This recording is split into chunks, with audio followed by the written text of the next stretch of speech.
We began with see the woman's heart. She's the giver. We've come down to see the woman's humility. You'll find there's purity in this woman's life. She will serve out of faith, seeking nothing back.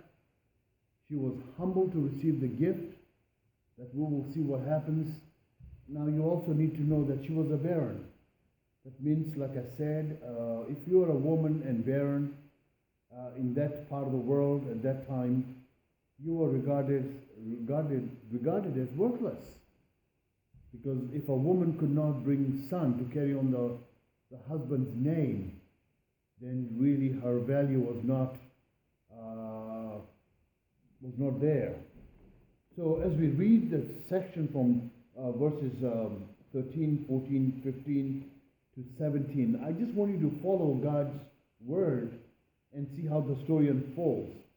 And he said to him, "Say now to her, see, you've taken all this trouble for us. What is it to be done for you? Would you have a word spoken on your behalf to the king or to the commander or the army?" She answered, "I dwell among my own people." No, I don't need that. Because you see, when you bring a word for somebody like this to a king, the king gives you special favors. Or the commander, he will set protection, special protection for you. She said, "No, I dwell among my own people." She didn't want anything. And then we find verse 14, he said, "Then what is to be done for her?" Gehazi answered, "Well, she has no son and her husband is old." And he said, "Call her." And when he had called her, she stood in the doorway. And he said, Elisha said, "At this season, about this time next year, you shall embrace a son." And she said, "No, my Lord. O man of God, do not lie to your servant." Now this is very interesting. Remember how she talks back to Elisha. She says, "No, my Lord, O man of God, do not lie to me." Now, it's quite interesting. I think the English translators had difficulty in what word to use there. Basically, she was implying, do not build my hope up. Why? Maybe she had tried to have children, but was never successful. Just like Abraham's wife Sarai. Only in God's time would they get that blessing from God. And this woman might have tried. Today we have surrogate mothers, we have fertility clinics, we have all the things that we try to do that which is miraculously from the hand of God.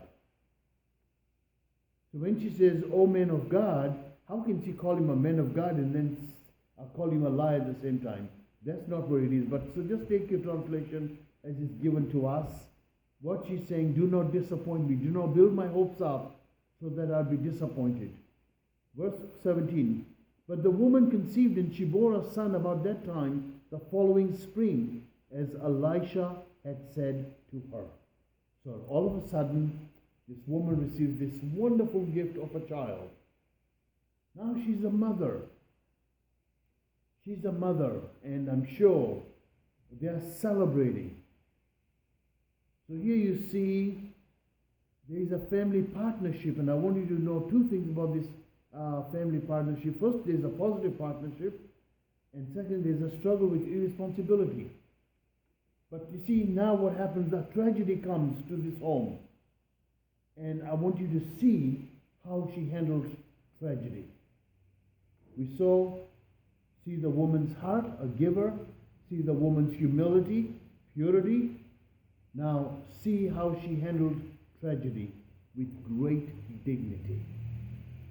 Usually when troubles come, something happens to us and we get angry and we want to lash out. We want somebody to blame. But this woman doesn't do that.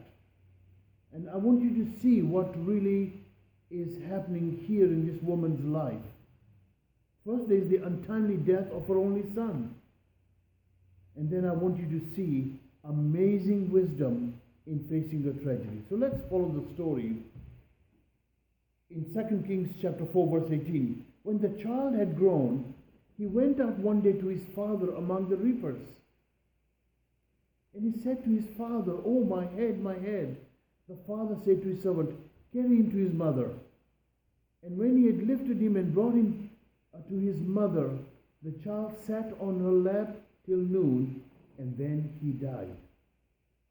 Remember I said positive partnership, and then we see struggle with responsibility. Shouldn't the father take a little bit more time to come with this child and see what can be done for this child? He said, just take this child back to the mother. Mothers always know what to do, and mothers always do it right.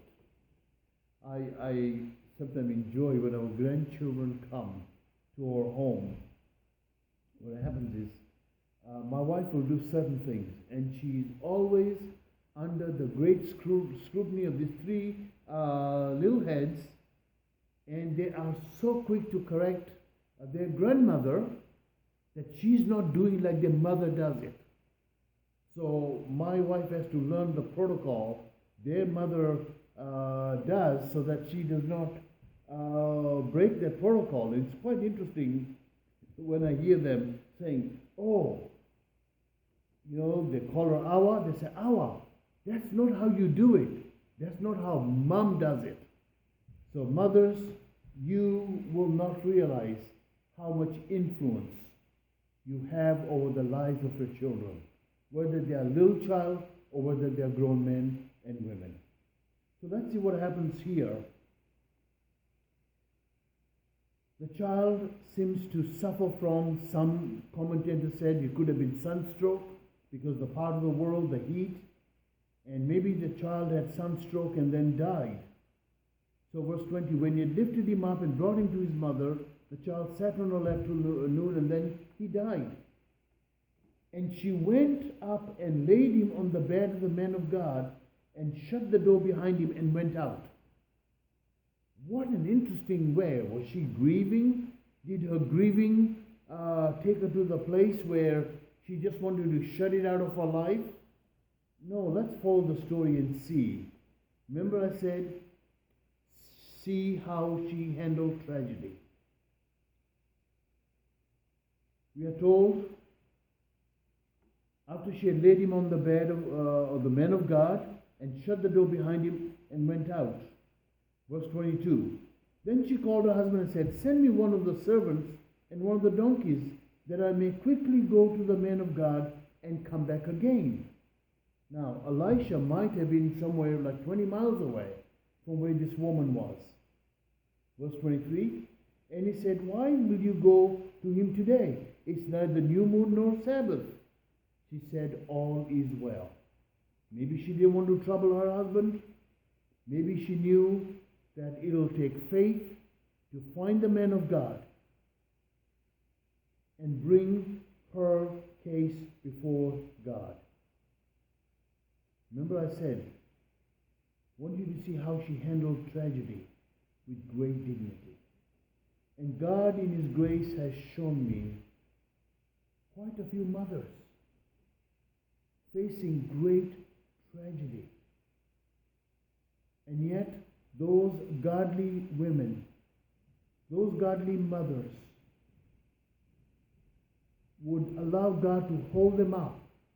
That didn't mean there was no tears, but behind the tears, there was the joy of the Lord. There was the peace.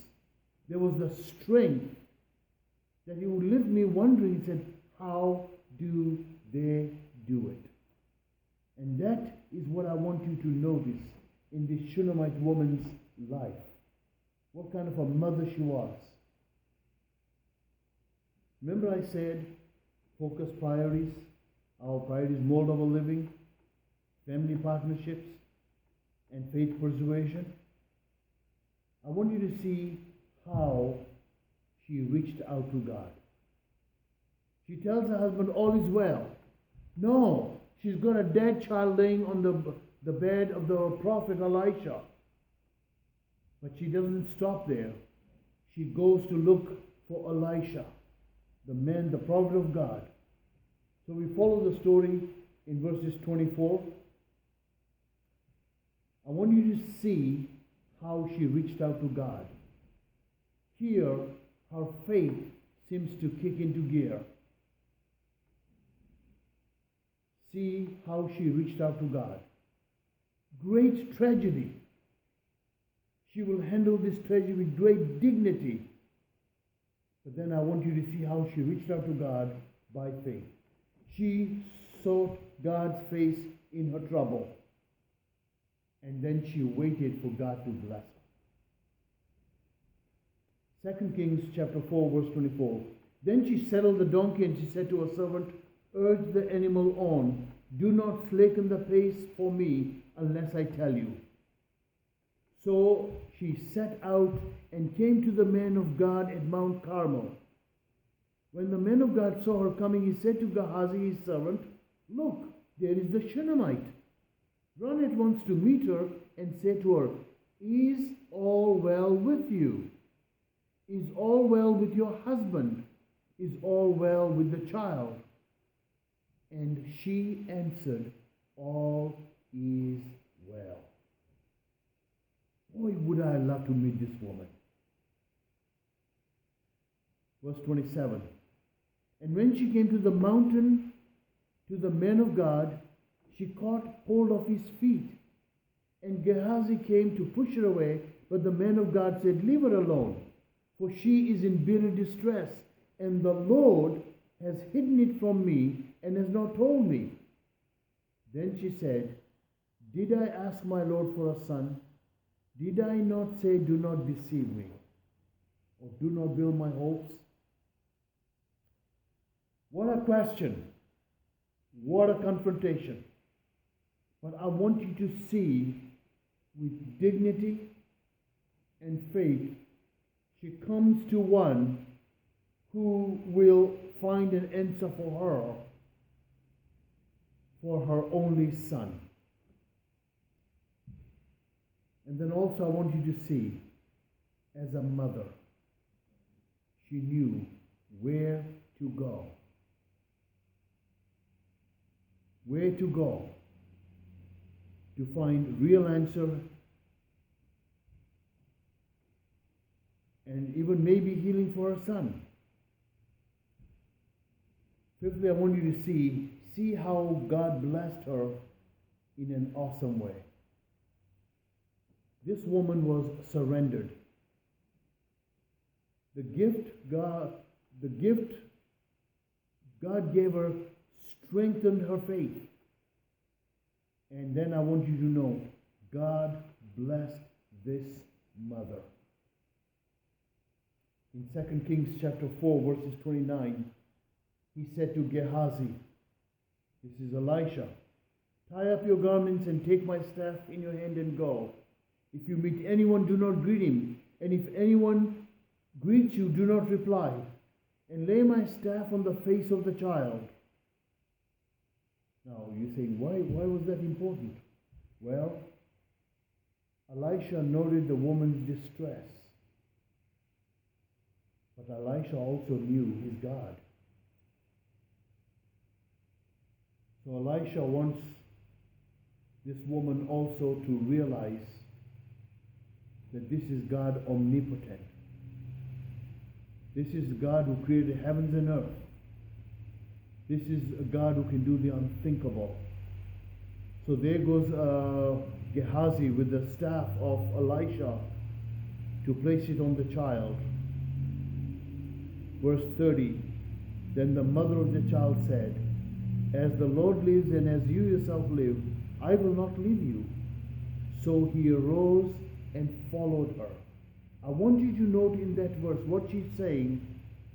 I'm going to sit at your feet, hold your feet until God gives me an answer.